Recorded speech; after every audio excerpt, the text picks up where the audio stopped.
আসসালামু আলাইকুম বন্ধুরা, মার্কেটে আসার পর আমাদের সবার প্রথম লক্ষ্য থাকে অনেক টাকা ইনকাম করা। কিন্তু আপনি কি জানেন ফরেক্স মার্কেটে ৯৫% ট্রেডার কেন তাদের পুরো ব্যালেন্স হারিয়ে ফেলে? ট্রেডিং শুনতে খুব সহজ মনে হলেও বাস্তবে এটি অনেক বেশি মানসিক খেলার মতো। অনেকে ভালো স্ট্র্যাটেজি জানে, ভালো এন্ট্রি নিতে পারে, চার্ট বুঝতে পারে, তারপরও কেন তারা লস করে? আপনি কি ট্রেডিং করেন কিন্তু নিয়মিত প্রফিট করতে পারছেন না? একদিন লাভ করছেন, পরের দিন সেই লাভের থেকেও বেশি লস করছেন। অনেক সময় মনে হয় মার্কেট যেন শুধু আমার বিপরীতেই যায়। যদি এমনটা হয়ে থাকে তাহলে এই ভিডিওটি আপনার জন্য খুবই গুরুত্বপূর্ণ। কারণ আজ আমি এমন কিছু বাস্তব কৌশল নিয়ে কথা বলবো যেগুলো ফলো করলে আপনি ট্রেডিংয়ে ধীরে ধীরে নিয়মিত প্রফিটেবল ট্রেডার হয়ে উঠতে পারবেন। মনোযোগ সহকারে শুনুন, একটি লাইক করে দিন। আপনার একটি লাইক আমাদের ভিডিও বানাতে উৎসাহ জাগায়। চ্যানেলটি সাবস্ক্রাইব করে আমাদের পাশেই থাকুন। ভিডিওটি ভালো লাগলে শেয়ার করুন এবং কমেন্ট করে জানান ট্রেডিংয়ে আপনার সবচেয়ে বড় মানসিক সমস্যা কি। ভিডিওটি শেষ পর্যন্ত দেখুন, কারণ শেষের টিপসগুলো আপনার ট্রেডিং লাইফ পুরো বদলে দিতে পারে। তাহলে চলুন শুরু করা যাক। ১. প্রথমে বুঝুন, ট্রেডিং মানে দ্রুত ধনী হওয়ার মাধ্যম নয়। অনেক নতুন ট্রেডার মনে করে আজ $100 ইনভেস্ট করব, কাল $200 বানাবো। এই মানসিকতাই সবচেয়ে বড় সমস্যা। ট্রেডিং হলো একটি স্কিল। যেমন ডাক্তার হতে সময় লাগে, ইঞ্জিনিয়ার হতে সময় লাগে, ঠিক তেমনি সফল ট্রেডার হতেও সময় লাগে।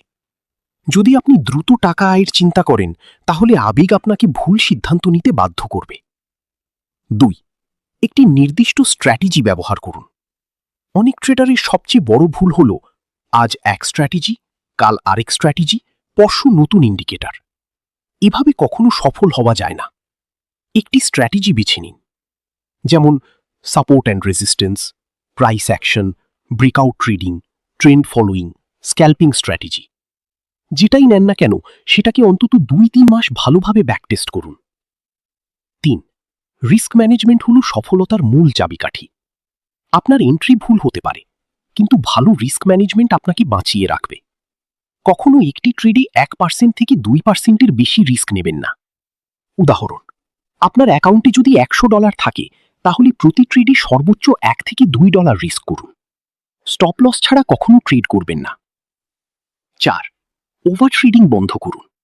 অনেকেই দিনে ২০-৩০টা ট্রেড নেয়। এটা ট্রেডিং নয়, এটা আসলে জুয়া। ভালো সেটআপ না থাকলে ট্রেড নেবেন না। মনে রাখবেন, নোট। ৬. আবেগ নিয়ন্ত্রণ করতে শিখুন। লস করার পর রিভেঞ্জ ট্রেডিং করবেন না। একটি ট্রেডে লাভ হলে অতিরিক্ত আত্মবিশ্বাসী হবেন না। ফিয়ার এবং গ্রিড, এই দুই জিনিস ট্রেডারের সবচেয়ে বড় শত্রু। মার্কেটে টিকে থাকতে হলে নিজের আবেগ নিয়ন্ত্রণ করতে হবে। ৭. ট্রেন্ডের বিপরীতে ট্রেড করবেন না। মার্কেট ট্রেন্ড যদি বুলিশ হয় তাহলে বারবার সেল দিয়ে লাভ করা কঠিন। ট্রেন্ড ফলো করুন, কারণ ট্রেন্ড ইজ ইয়োর ফ্রেন্ড। ৮. ধৈর্য ধরুন। অনেক ট্রেডার দ্রুত ফল চায়, কিন্তু ট্রেডিংয়ে কনসিস্টেন্সি তৈরি হতে সময় লাগে। প্রথম ৬ মাস শুধু শেখার জন্য রাখুন, নিজেকে সময় দিন। ৯. নিউজের সময় সতর্ক থাকুন।